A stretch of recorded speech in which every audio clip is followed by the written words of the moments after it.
Leprechauns never lie.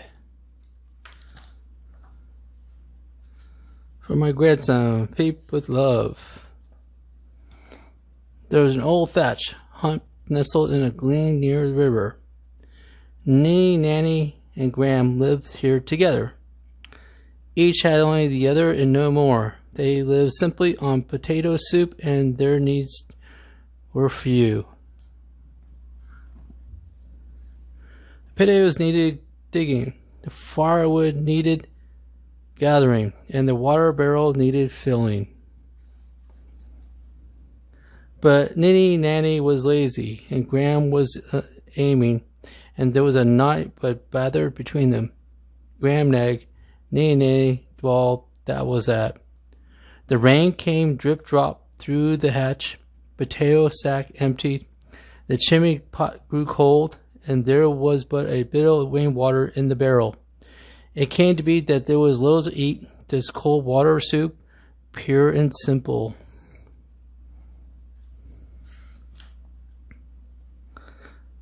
Oh, woe is me, 'tis starving we are, moaned Gram.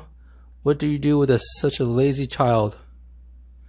Oh, Gram, hush your nagging. I've been thinking I'd catch a leprechaun.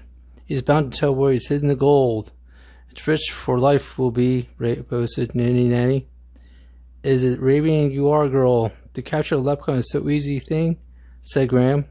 Ah, so I've heard, agreed Ninny Nanny, but we could use the treasure, and I'll give you a try. Well, it was easy as tripping over the log was happened, but Ninny Nanny was tramping about, looking for every which way where a leprechaun might stumble over a petticoat and fell plunk on top of one. We ferrymen. How like the banshee wiggled and waggled. The Ninny Nanny had her firm by his seat and breeches. And that will let me go, shrieked angry leprechaun.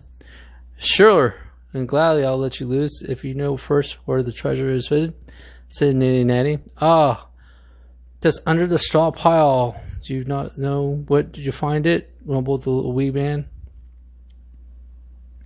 Well, I'll see about that, said Nanny as he carried him squirming and kicking to show Grandma the prize. And was she pleased?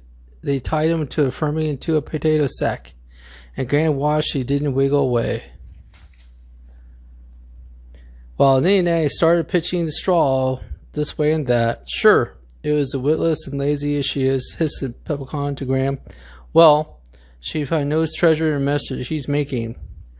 I heard that. You'll fool me, leprechaun, said Ninny Nanny, as she lifted the straw gently, searched through it and bit a bit, and carried off the foot with no way. Sure, and the whole of the straw pile was upon the roof, and not gold found, and that was that. Just you are a liar, leprechaun, bawled Nanny. Ah, liar, I'm not. Hidden under the straw is what was called the mice were nosing about. So I moved it under a big oak tree and covered it with branches, said the leprechaun. Stack the branches here at the door, Ninny Nanny. I sorted through them with stay coins. Ninny Nanny carried off the stack with breeches. Jane examined every stick, and the leprechaun scrolled. Ninny Nanny ranked up the few last twigs and found no speck of treasure underneath the tree. That was that. He's lying up again, said Gram. Howling, Ninny Nanny. Oh, a liar I'm not. Hidden under there was a tree, if I remember now. It moved over a safe place, rumbled and leprechaun. Speak up and tell me where you hid the gold, demanded Ninny Nanny, shaking him till they were head balled. The river, squawked the leprechaun. I put it under the river. Sure, I'm not believing that. How did you get under the river?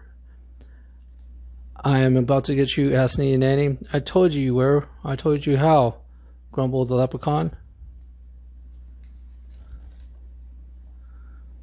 Ninny Nanny got buckled and started to bail the river. She tossed the water into the riverbank at a furious rate. Just where you are, girl, lushed the leprechaun. Can't you see that water sliding back into where you came from?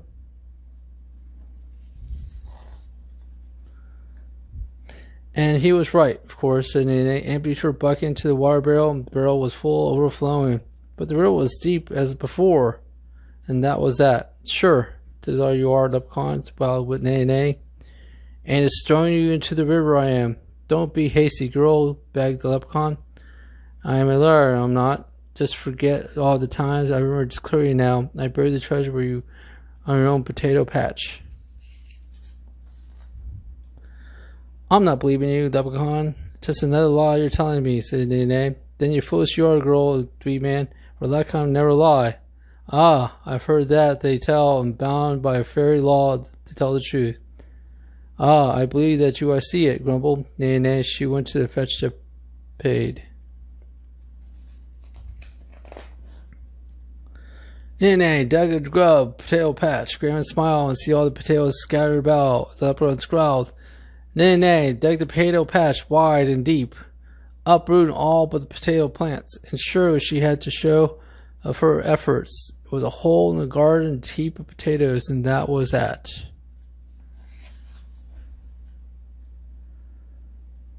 She threw down the spade in disgust. I had enough of digging, and I've had enough of lying leprechauns, brawled Ninny Nanny. Let him loose, Gram. We'll show him needed the sack of potatoes. So Gram untied the sack and whisked the little shooting star. In the night there was a man. The man vanished. Ninny and Gram supped the good hot early potato soup and then fell sound asleep in their warm dry hut.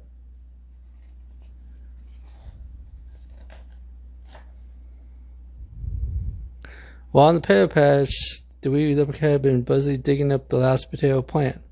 He carefully lit out his pot of gold, muttered, "Ah, leprechauns never lie." He told off to find a safer hiding place. And that was that.